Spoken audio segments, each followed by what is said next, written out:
अपराधियों का आंकड़ा छिपाओगे तो बच नहीं पाओगे। सुप्रीम कोर्ट ने सभी पार्टियों से ये बात साफ साफ कह दी है। सुप्रीम कोर्ट ने पार्टियों को डंडा भी मारा है और 9 पार्टियों को अवमानना का दोषी भी माना है, जिनमें से 8 के खिलाफ भारी भरकम जुर्माना लगाया गया है। सुप्रीम कोर्ट ने बीजेपी और कांग्रेस पर 1 लाख, एनसीपी और मार्क्सवादी कम्युनिस्ट पार्टी पर 5 लाख का जुर्माना लगाया है।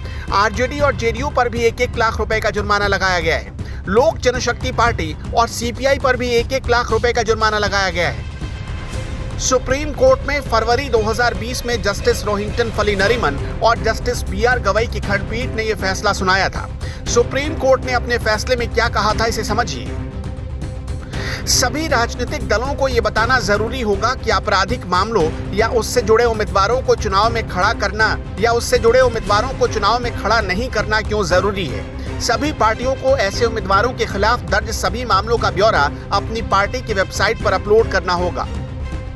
फिलहाल अपने फैसले में सुप्रीम कोर्ट ने कहा है कि पिछले साल उसकी संविधान पीठ द्वारा जारी निर्देशों को आगे बढ़ाते हुए हम और निर्देश देना जरूरी समझते हैं। ऐसा करने से मतदाताओं के जानने के अधिकार को और प्रभावी और अधिक सार्थक बनाया जा सकेगा।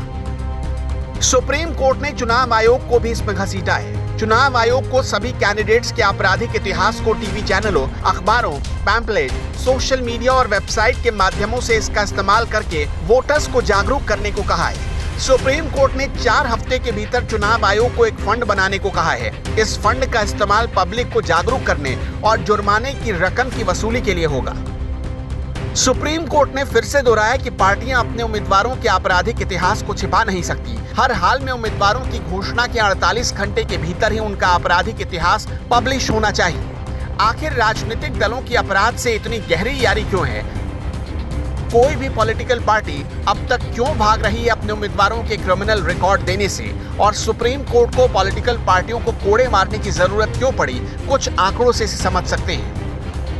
बीजेपी के 116 यानी 39% सांसदों पर क्रिमिनल केस है।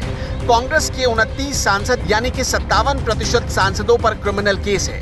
जेडीयू के 13 सांसद यानी कि 81% सांसदों पर क्रिमिनल चार्ज है। टीएमसी के 41% यानी 9 सांसदों पर क्रिमिनल चार्ज है। डीएमके के 10 यानी 43% सांसदों पर क्रिमिनल चार्ज है। संसद पहुंचने वाले कुल 43% सांसदों यानी कि करीब 233 सांसदों पर क्रिमिनल चार्ज लगे हैं। 2009 से लेकर 2019 तक 109% सांसदों पर गंभीर आपराधिक मामले रहे।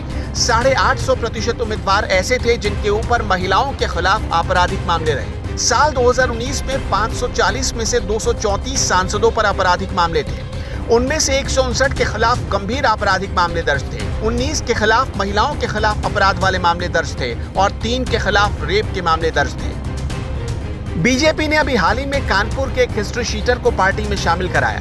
रीता बहुगुणा जोशी का घर जलाने वाले जितेंद्र सिंह को भी पार्टी में शामिल किया गया। यानी पार्टियों को आपराधिक छवि वाले नेताओं से कितना प्यार है, इससे पता चलता है। ये हाल सिर्फ बीजेपी का नहीं है, बल्कि इसमें बाकी पार्टियों का भी यही हाल है। एडीआर इलेक्शन वॉच ने 2002 से 2020 तक 4 लोकसभा चुनाव और 102 विधानसभा चुनाव में लड़ने वाले 1,79,253 कैंडिडेट्स के एफिडेविट को खंगाला, तो पता चला कि 868 लोगों ने ही अपने मन से क्रिमिनल, फाइनेंशियल और एजुकेशनल डिटेल्स बताई ताकि पब्लिक तक वो पहुंच सके। गुनाह बताओगे तो वोट कहां से पाओगे? पॉलिटिकल पार्टियों के मन में सीधा यही फॉर्मूला है। पार्टियां पहले तो अपना चरित्र छुपाती हैं और चुने जाने के बाद उनके नेताओं का चरित्र संसद में नजर आता है, जब मेज पर चढ़कर हंगामा होता है और कागज फाड़े जाते हैं। बीता हुआ मानसून सत्र सिर्फ इन्हीं चीजों के लिए जाना जाएगा। संसद के कीमती 1.5 महीने सिर्फ हंगामे में बर्बाद कर दिए गए। दुनिया के सबसे विशाल लोकतंत्र में सांसदों की गिरी हुई हरकत देखकर उपराष्ट्रपति और राज्यसभा के सभापति वेंकैया नायडू भी भावुक हो गए। इसलिए बार बार कहा जाता है, पहले तोलो फिर वोट दो। नेता का चरित्र जब तक आप नहीं जानेंगे, तब तक सही नेता को कैसे पहचानेंगे?